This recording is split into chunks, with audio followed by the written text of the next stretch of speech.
আমার আজকে তৃতীয় দিন ভারতবর্ষ ভ্রমণের। নন্দীগ্রাম থেকে সাইকেল নিয়ে বেরিয়েছিলাম আজ থেকে 2 দিন আগে। প্রথম দিনে 90 কিলোমিটার, দ্বিতীয় দিনে 80 কিলোমিটার সাইকেলিং করে এখন পর্যন্ত চালিয়ে ফেলেছি 170 কিলোমিটার। পৌঁছে গেছি পশ্চিম মেদিনীপুরের ধনেশ্বরপুরে। এই ধনেশ্বরপুর থেকে আজকে কিন্তু বেরিয়ে যাব সেই প্রায় 400 থেকে 500 বছরের পুরনো ঐতিহাসিক দুর্গ দেখবার জন্য। হয়তো রাজনৈতিক কারণে এটিকে ভেঙে কয়েকদিনের মধ্যে মন্দির গড়া হবে। হ্যাঁ, তাই ধ্বংস হওয়ার আগে দেখতে চলে এলাম সেই দুর্গটিকে। এই দুর্গটিও আজকে এখন মন্দির আর মসজিদ বিতর্কের রাজনৈতিক কারণ হয়ে দাঁড়িয়েছে।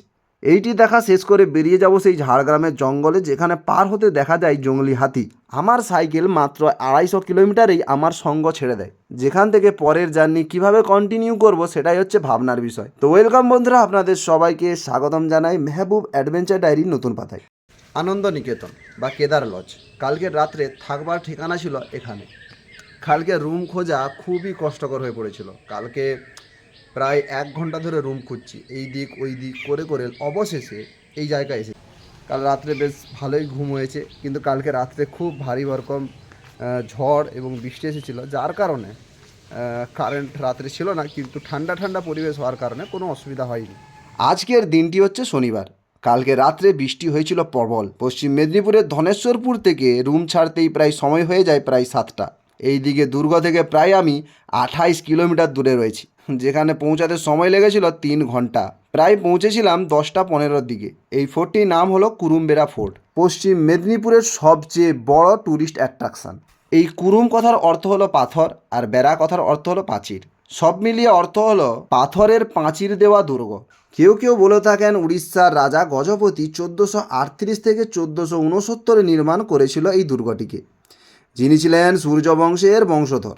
কারো কারো মতে এখানে নাকি শিব মন্দির ছিল একসময়। এমনটি বলার পেছনে কিছু লজিকও দিয়ে থাকেন মানুষ। যদি এটি দুর্গ হয়ে থাকে তাহলে এখানে প্রতিরক্ষার ব্যবস্থা কই, ওয়াচিং টাওয়ার কই, কিন্তু সঠিক তথ্য বা প্রমাণের অভাব রয়েছে। আবার কেউ কেউ বলে থাকেন এই যে দুর্গের করিডোরটিকে বানানো হয়েছে তীর্থস্থানে আসা ভক্তদের জন্য। সঠিক তথ্যের প্রচুর অভাব রয়েছে। তবে 1699 খ্রিস্টাব্দে, আজকে থেকে প্রায় 300 বছর আগে, মুঘল শাসনকালে মোহাম্মদ তাহির নামের একজন ব্যক্তি 3টি গম্বুজ বিশিষ্ট একটি মসজিদ নির্মাণ করেছিলেন, যা এখন কিন্তু বহু বছর ধরেই পরিত্যক্ত অবস্থায় পড়ে রয়েছে। এই যে দুর্গটি সম্পূর্ণরূপে ল্যাটেরাইট পাথর দ্বারা নির্মিত। এই বিশাল চত্বরটি খিলানযুক্ত করিডোর দ্বারা নির্মিত।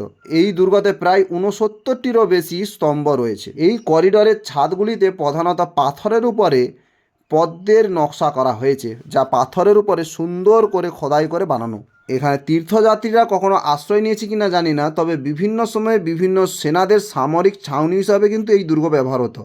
কখনো আফগানি, কখনো মুঘল, কখনো বা মারাঠা। আর একটি ইন্টারেস্টিং তথ্য যা এই দুর্গ সম্পর্কে জানা যায়, সীতারাম তিনাদের বনবাসের সময় রাত্রি যাপন করেছিলেন এই জায়গায়। কেউ কেউ বলে থাকেন এক্স্যাক্ট যেখানে মসজিদটি নির্মাণ করা হয়েছে ওই জায়গায় রাত কাটিয়েছিলেন। এইসব কথাকে নিয়ে এখন একটি কেস দায়ের করা হয়েছে কোর্টে। হয়তো বা কিছু বছরের মধ্যে রায় আসতেই পারে বাবরি মসজিদের মতো সত্যিই এটা কোনো মন্দির ছিল, এখন এটাকে ভেঙে আবার মন্দির করা হবে। যার কারণে বলছি আগে ভাগে গিয়ে দেখে চলে আসবেন এই ফোর্টটিকে। এখানে আমার একটা প্রশ্ন রয়েছে, যদিও বা এখানে সীতারাম রাত কাটিয়েছিলেন, তাহলে দেখলো কে?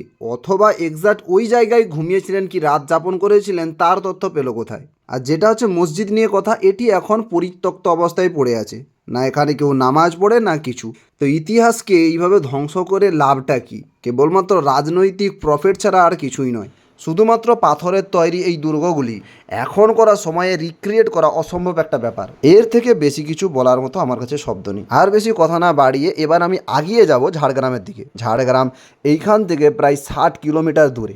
11টা থেকে আমি সাইকেল চালানো শুরু করি ঝাড়গ্রামের উদ্দেশ্যে। পশ্চিম মেদিনীপুর থেকে ঝাড়গ্রাম আসার পথে কিছু জিনিস লক্ষ্য করি। প্রথমত, এখানকার রাস্তা কিন্তু খুব সুন্দর। দ্বিতীয়ত, যে জিনিস নোটিশ হয়, ঝাড়গ্রামে কিন্তু প্রচুর পরিমাণ কাজু বাদামের গাছ কিন্তু রয়েছে। তারপরে তৃতীয় যে জিনিস লক্ষ্য করি, এখানে যে সমস্যাটা রয়েছে সেটা হচ্ছে জলের সমস্যা। কিলোমিটারের পর কিলোমিটার সাইকেল চালিয়েও টিউবওয়েল খুঁজে পাইনি। এক তো দূর দিগান্ত পর্যন্ত টিউবওয়েলের কোনো ব্যবস্থাই নেই, তার উপরে কোনো দোকান পাশারিও দেখতে পাচ্ছি না যেখান থেকে জল কিনে খাবো। আর এদিকে রোদের কারণে প্রায় গলা শুকিয়ে গিয়েছিল। এক বিশাল রাস্তা অতিক্রম করে, প্রায় 40 কিলোমিটার অতিক্রম করে এখানে এসে একটু গাছের ছায়ে দাঁড়িয়েছি, একটু যেন শান্তি। ধূপটা প্রচুর পড়েছে, আর একদিকে এখানে জলের ব্যবস্থা নেই, কেনা জলও পাওয়া যাবে না এই রাস্তায়। তো ভাবছিলাম কারোর বাড়িতে গিয়ে জলের জন্য জিজ্ঞাসা করব। ফাইনালি এক বিশাল রাস্তা অতিক্রম করার পরে অবশেষে একটি টিউবওয়েলের সন্ধান পাই। সেখানে গিয়ে আমি আমার তৃষ্ণাটা মিটিয়েছিলাম। চতুর্থ যেটি লক্ষ্য করি, আবাস যোজনা বলুন, ইন্দিরা বিকাশ বলুন, সব কিছুর প্রয়োজন সব থেকে বেশি কিন্তু এইসব এরিয়ায়। এখানে বেশিরভাগ বাড়ি মাটির তৈরি। সাইকেল নিয়ে ভ্রমণের এই প্রথম দিন এমন ছিল যেখানে দুপুরের খাবারের জন্য কোনো দোকানই পাইনি। দুপুরের খাবার কিছু করতে পারিনি বললেই চলে। সকাল 11টার সময় সাইকেল চালানো শুরু করেছিলাম। টানা 5 ঘন্টা সাইকেল চালানোর পরে 50 কিলোমিটার কভার করেছি। প্রায় বিকেল 4টের সময় পৌঁছেছিলাম শালবনির জঙ্গলে। এই জঙ্গলের নাম কেবলমাত্র বইয়ের পাতায় পড়েছিলাম, আজকে সচক্ষে দেখলাম। দুই দিকে শালবন, বীজ থেকে চলে গেছে রোড। কিছু দূর এগিয়ে যখন দেখি এখানে লেখা রয়েছে এই জঙ্গল থেকে হাতি পারাপার হয়, তার জন্য দেখে সাবধানে পার হবে। ভাই হাতি দৌড়ে এলে বা কী বা করবো, এই যে ঝাড়খণ্ডে ঠিক ঢুকার আগে আপনি দেখবেন এখানে সাবধান, এখানে হাতি রয়েছে। তো আগেও লেখা ছিল এবং এখানে কিন্তু হাতি রয়েছে। দাঁড়িয়ে ভিডিও বানাচ্ছি, খুবই ভয়ানক ব্যাপার। আমি এখান থেকে পালিয়ে যাব যত তাড়াতাড়ি সম্ভব। দেখে প্রায় আমার দম আটকে উঠেছিল। ভাবছিলাম এই জঙ্গল দিয়ে যাওয়া ঠিক হবে কি হবে না, অথচ অনেকটা জঙ্গলের ভিতরেই প্রবেশ করে গেছি। পরে সাধারণ মানুষের সঙ্গে কথাবার্তা বলে বাকি রাস্তাটি কভার করি। ঝাড়গ্রামের ওল্ড সিটি যখন পৌঁছাই তখন বাজে 4:40। আর এই দিকে আমার সাইকেল 250 কিলোমিটার চলার পরে চেন কেটে যায়। সকালেরও সমস্যা আসতে শুরু করে এবং আরও বহু সমস্যার দেখা দেয়। এইদিকে ঝাড়গ্রামের ওল্ড সিটি পর্যন্ত পৌঁছাতেই সময় লেগে গেছিলো 5টা। সাইকেল সারিয়ে উঠতে প্রায় 5:20। তো এখন পালা রুম খোঁজার। রুম খুঁজতে গিয়ে জানতে পারি পঞ্চমোড়ের কাছে অজস্র হোটেল রয়েছে, যেখানে সময় আপনি যে কোনো দিন ওখানে গিয়ে থাকতে পারেন, সস্তায় হোটেল পেয়ে যাবেন। আমি রাত কাটিয়েছিলাম রেনু হোটেলে, আর এই হোটেলে মাত্র 400 টাকা নিয়েছিল এক নাইটের জন্য। আজকের দিনের সম্পূর্ণ খরচ নিয়ে আলোচনা করব। সকালে হয়েছিল 30 টাকা, তারপরে দুপুরে 50 টাকা মতো, রাত্রে প্রায় 200 টাকা। রুম ভাড়া নিয়েছিল 400 টাকা। আজকের দিনের জন্য এতটাই। কালকে ঝাড়গ্রাম পুরো ঘুরে দেখাবো। কালকে আবার দেখা হবে ইনশাল্লাহ।